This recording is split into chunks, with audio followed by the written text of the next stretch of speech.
Bienvenidos, queridos hermanos, con ustedes su hermano en Cristo, Jaime Cárdenas, en esta programación 15 minutos con la Biblia, porque desconocer las Escrituras es desconocer a Jesucristo. Empezamos, mis hermanos, en el nombre del Padre, del Hijo y del Espíritu Santo. Amén. Señor Jesucristo, te ponemos en tus manos esta mañana.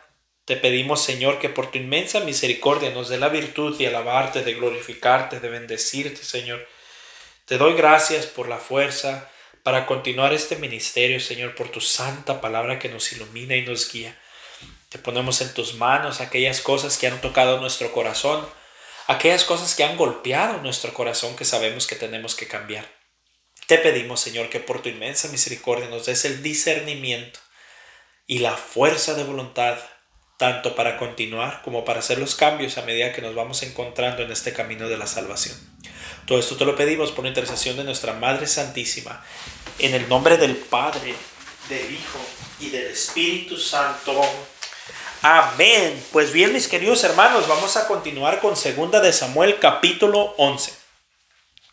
En cierta ocasión, durante la primavera, que es cuando los reyes acostumbraban a salir a campaña, David envió a Joab y a sus oficiales con todo el ejército israelita y destruyeron a los amonitas y sitiaron la ciudad de Rabá.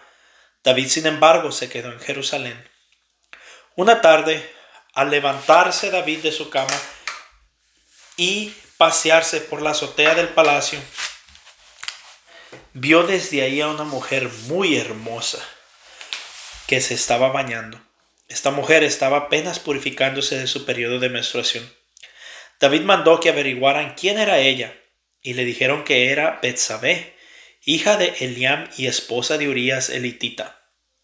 David ordenó entonces a unos mensajeros que se la trajeran, y se acostó con ella, después de lo cual ella volvió a su casa. La mujer quedó embarazada y así se lo hizo saber a David. Entonces David ordenó a Joab que mandara traer a Urías elitita, y así lo hizo Joab. Y cuando Urías se presentó ante David, éste le preguntó cómo estaba Joab y el ejército y qué noticias tenía de la guerra. Después le ordenó que se fuera a su casa y a lavarse los pies. En cuanto Urías salió del palacio real, el rey le envió comida especial como regalo. Pero Urías, en lugar de ir a su casa, pasó la noche a las puertas del palacio con los soldados de la Guardia Real.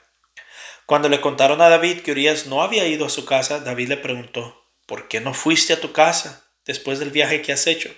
Y Urías le respondió: tanto el arca sagrada como los soldados de Israel y de Judá tienen como techo simples enramadas. Igualmente Joab, mi jefe, y los oficiales de su majestad duermen a campo abierto. ¿Y yo habría de entrar en mi casa para comer y beber y acostarme con mi mujer? Por vida de su majestad que yo no haré tal cosa. Pero David le ordenó: hoy quédate todavía, y mañana dejaré que te vayas. Y así Urías se quedó en Jerusalén hasta el día siguiente. David lo invitó a comer y beber con él, y lo emborrachó. Ya por la noche Urías salió y se fue a dormir con los soldados de la Guardia Real, pero no fue a su casa. A la mañana siguiente David escribió una carta a Joab y la envió por medio de Urías. En la carta decía: pongan a Urías en las primeras líneas donde sea más dura la batalla, y luego déjenlo solo para que caiga herido y muera.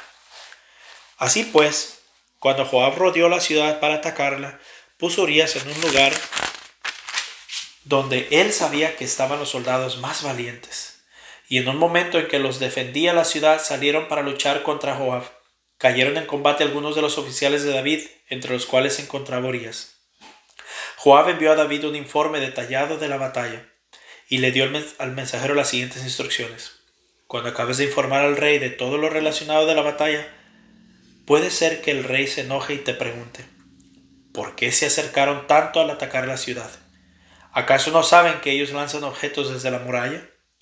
Igual que cuando en Tebes una mujer mató a Abimelech, el hijo de Jerubbaal, arrojándole desde la muralla una piedra de molino. ¿Por qué pues se acercaron tanto a la muralla? Entonces tú le contestarás: también ha muerto Urías elitita, oficial de su majestad. El mensajero se fue y al llegar contó a David todo lo que Joab le había ordenado. David en efecto se enojó mucho contra Joab y le dijo al mensajero: ¿por qué se acercaron tanto al atacar la ciudad? ¿Acaso no saben que ellos lanzan objetos desde la muralla, igual que cuando en Tebes una mujer mató a Abimelech, el hijo de Jerubbaal, arrojándose desde la muralla una piedra de molino? ¿Por qué pues se acercaron tanto a la muralla? Entonces el mensajero respondió: los soldados que salieron a luchar contra nosotros a campo abierto nos llevaron ventaja, pero lo hicimos retroceder hasta la entrada de la ciudad. Fue entonces cuando los arqueros dispararon sus flechas desde la muralla contra las tropas de su majestad y murieron algunos de los oficiales, entre ellos Urías el hitita. Entonces David respondió al mensajero: dile a Joab que no se preocupe demasiado por esto, pues son cosas de la guerra, pero que ataque la ciudad con más brío hasta destruirla, y tú dale ánimo. Cuando la mujer de Urías supo que su marido había muerto, guardó luto por él. Pero después de que pasó el luto, David mandó que la trajeran y la recibió en su palacio. La hizo mujer de él y ella le dio un hijo. Pero el Señor no le agradó lo que había hecho David. Segunda de Samuel, capítulo 12. El Señor envió al profeta Natán a ver a David. Cuando Natán se presentó ante él, le dijo: en una ciudad había dos hombres. Uno era rico y el otro pobre. El rico tenía gran cantidad de ovejas y vacas, pero el pobre no tenía más que una ovejita que había comprado. Y él mismo la crió, y la ovejita creció en compañía suya y de sus hijos. Comía de su comida, bebía en su mismo vaso y dormía en su pecho. Aquel hombre la quería como una hija. Un día un viajero llegó a visitar al hombre rico, pero éste no quiso tomar ninguna de sus ovejas o vacas para preparar comida a su visitante, sino que le quitó al hombre pobre su ovejita y la preparó para dársela al que le había llegado. David se enfureció mucho contra aquel hombre y le dijo a Natán: te juro por Dios que quien ha hecho tal cosa merece la muerte y debe pagar 4 veces el valor de la ovejita, porque actuó así sin mostrar ninguna compasión. Entonces Natán le dijo: tú eres ese hombre, y esto es lo que has declarado al Señor, el Dios de Israel. Yo te escogí como rey de Israel y te libré del poder de Saúl. Te di el palacio y las mujeres de tu Señor, y aún el reino de Israel y Judá. Por si fuera poco, te habría añadido muchas cosas más. ¿Por qué despreciaste mi palabra e hiciste lo que no me agrada? Has asesinado a Urías el hitita, usando a los amonitas para matarlo, y te has apoderado de su mujer. Puesto que me has menospreciado al apoderarte de la esposa de Urías el hitita para hacerla tu mujer, jamás se apartará de tu casa la violencia. Yo, el Señor, declaro: voy a hacer que el mal contra ti surja desde tu propia familia, y en tu propia cara tomaré a tus mujeres y se las entregaré a uno de tu familia, el cual se acostará con ellas en plena luz del sol. Si tú has actuado en secreto, yo voy a actuar en presencia de todo Israel y en plena luz del sol. David admitió ante Natán: he pecado contra el Señor. Y Natán le respondió: el Señor no te va a castigar a ti por tu pecado y no morirás. Pero como has ofendido gravemente al Señor, tu hijo recién nacido tendrá que morir. Y cuando Natán volvió a su casa, el Señor hizo que el niño de David había tenido con la mujer de Urías se enfermara gravemente. Entonces David rogó a Dios por el niño y ayunó y se la pasó las noches acostado en el suelo. Los ancianos que vivían en el palacio iban a rogarle que se levantara del suelo, pero él se negaba a hacerlo y tampoco comía con ellos. 7 días después murió el niño, y los oficiales de David tenían miedo de decírselo, pues pensaban: si cuando el niño aún vivía le hablábamos y no nos hacía caso, ¿cómo vamos ahora a decirle que el niño ha muerto? Puede cometer una barbaridad. Pero al ver David que sus oficiales hacían comentarios entre sí, comprendió que el niño había muerto, así que les preguntó: ¿ha muerto el niño? Sí, ya ha muerto, respondieron ellos. Entonces David se levantó del suelo, se bañó, se perfumó, se cambió la ropa y entró en el templo para adorar al Señor. Después fue a su casa y pidió de comer y comió. Entonces sus oficiales le preguntaron: ¿pero por qué está haciendo su majestad esto? Cuando el niño aún vivía, su majestad ayunaba y lloraba por él. Y ahora que el niño ha muerto, su majestad se levanta y se pone a comer. David respondió: cuando el niño vivía, yo ayunaba y lloraba pensando que quizás el Señor tendría compasión de mí y lo dejaría vivir. Pero ahora que ha muerto, ¿qué objeto tiene que yo ayune si no puedo hacer que vuelva a la vida? Yo iré a reunirme con él, pero él no volverá a reunirse conmigo. Después David consoló a Betsabé, su mujer. Fue a visitarla y se unió a ella, y ella dio a luz un hijo al que David llamó Salomón. El Señor amó a este niño, y así se lo hizo saber a David por medio del profeta Natán. David entonces, en atención al Señor, llamó al niño Jedidías. Mientras tanto, Joab lanzó un ataque contra la ciudad amonita de Rabá, y cuando ya estaba a punto de capturar la ciudad real, envió a David al siguiente mensaje: he estado atacando Rabá, y ya he capturado la ciudadela que protegía el abastecimiento de agua. Por lo tanto, reúna ahora a su majestad el resto de las tropas y ataque la ciudad y captúrela, para que no sea yo quien lo haga y le pongan mi nombre. Entonces David reunió todas sus tropas y marchó contra Rabá. La atacó y la capturó. Después tomó de la cabeza de su rey la corona de oro, que tenía piedras preciosas y pesaba 33 kilos, y se la pusieron a David. También sacó David de la ciudad muchísimas cosas de valor, y a la gente que aún quedaba en la ciudad la sacó de ahí y la puso a trabajar con sierras y con trillos y hachas de hierro, así como los hornos de ladrillo. Lo mismo hizo con todas las ciudades amonitas, y después regresó con todas sus tropas a Jerusalén. Segunda de Samuel, capítulo 13. Absalón, hijo de David, tenía una hermana muy hermosa, llamada Tamar, y sucedió que Amnón, hijo también de David, se enamoró de ella, a tal grado que acabó por enfermarse de angustia, pues como su hermana Tamar no había tenido aún relaciones con ningún hombre, él encontraba muy difícil hacerle algo. Pero Amnón tenía un amigo muy astuto llamado Jonadab, que era hijo de Simná, hermano de David. Un día Jonadab le preguntó: ¿qué te pasa, príncipe? ¿Por qué estás cada día más desmejorado? ¿No me lo vas a contar? Amnón le respondió: es que estoy enamorado de Tamar, la hermana de mi hermano Absalón.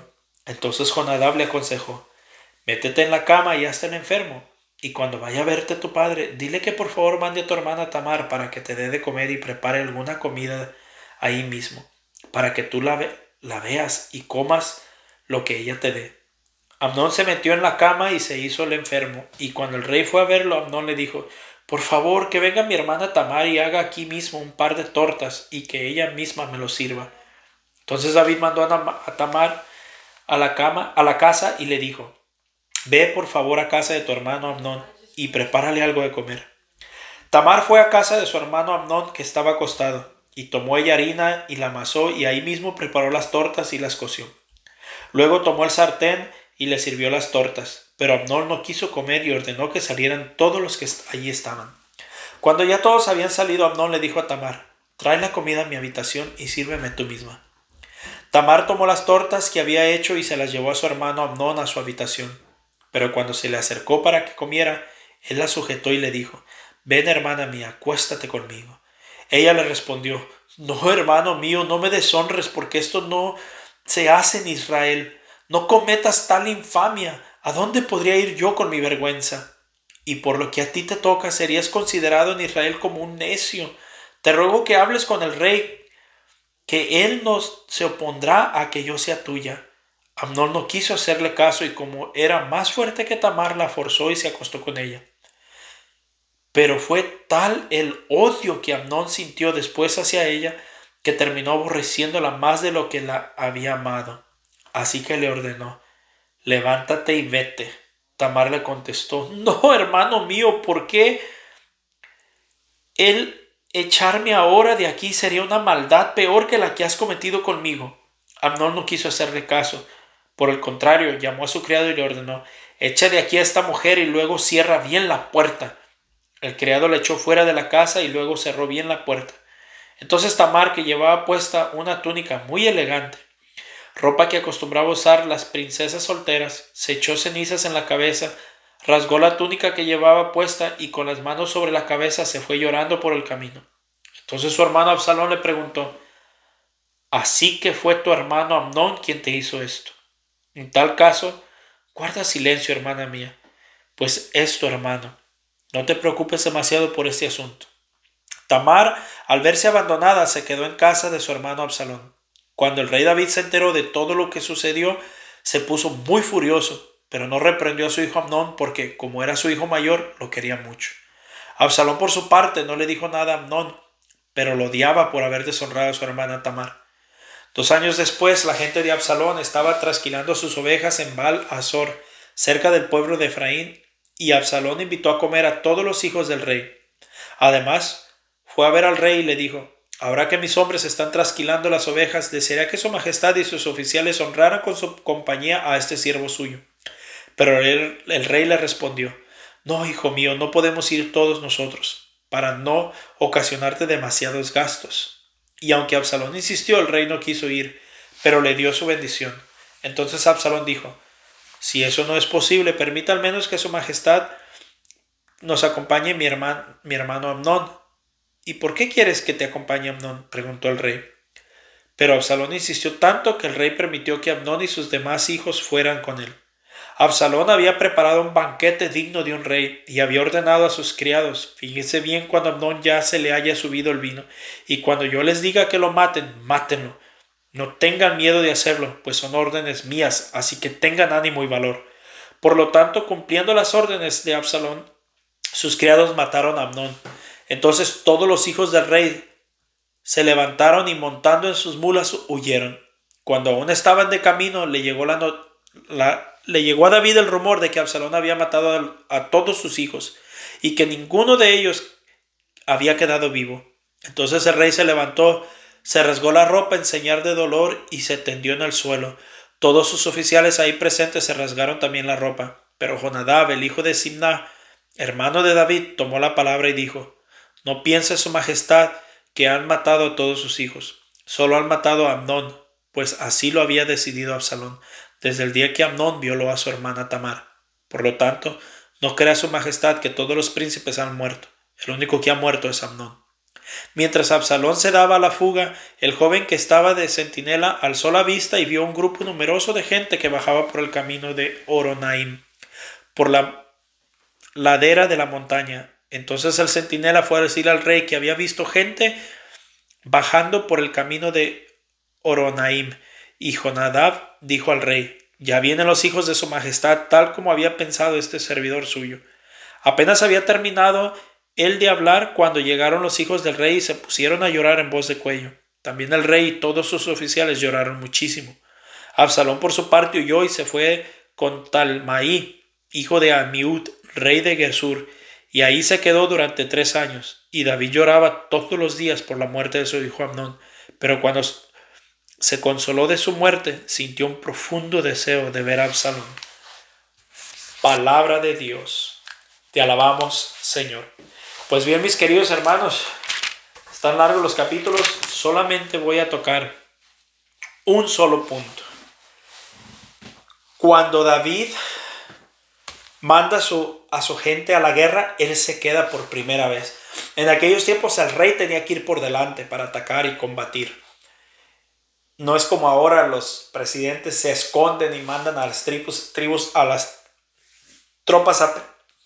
tropas a pelear, y los reyes y los presidentes se esconden. No, en aquel tiempo no era así. En aquel tiempo el liderazgo era por ejemplo. Entonces salía el rey con todo su ejército y él peleaba con la gente. Pero esta vez David no hace eso, envía sus tropas y él se relaja y comete este pecado. Y yo meditaba mientras leía: así nos pasa espiritualmente cuando nosotros nos relajamos, cuando dejamos de trabajar al Señor, cuando dejamos la oración, cuando dejamos de seguir creciendo, cuando dejamos de morir aquellas cosas que nos hacen pecar. Y a mí me habla mucho especialmente en estos momentos, me habla mucho esta parte, yo creo por eso me llegó. Y cuando nos acomodamos en la fe, cuando nos acomodamos en lo que ya vivimos, en una comodidad, dejamos de salir por conquistas espirituales y nos acomodamos en esta espiritualidad en la que ya nos acostumbramos a vivir, que nos deja tiempo para buscar o para encontrar ocasiones de pecado. Y miren hasta dónde llegó David, hasta el asesinato. Así que, mis queridos hermanos, Se los digo por experiencia. Mucho cuidado con acomodarnos. Y si ya nos hemos acomodado, como este su servidor, tenemos que ponernos a trabajar, a levantarnos en el nombre del Señor y volvernos a exigir, volvernos a decir no a la carne, volvernos a esforzar en la oración, en el ayuno, en las penitencias, en nuestra vida espiritual, seguir creciendo y seguir conquistando nuevas áreas de nuestra vida. A mí me habla muy fuerte esta parte. Así que mis queridos hermanos, ojalá y ustedes se den cuenta que aunque estemos aquí sirviendo, todos somos propensos a caer en debilidades y en pecados. Pero le seguimos echando ganas y el Señor tarde o temprano nos habla. Y toca reconocer. Dios los bendiga, mis queridos hermanos. Les mando un fuerte abrazo. Tengan un buen día. Les pido oración y por mi parte, bueno, a trabajar. Así que tengamos muy buen día. Bendiciones.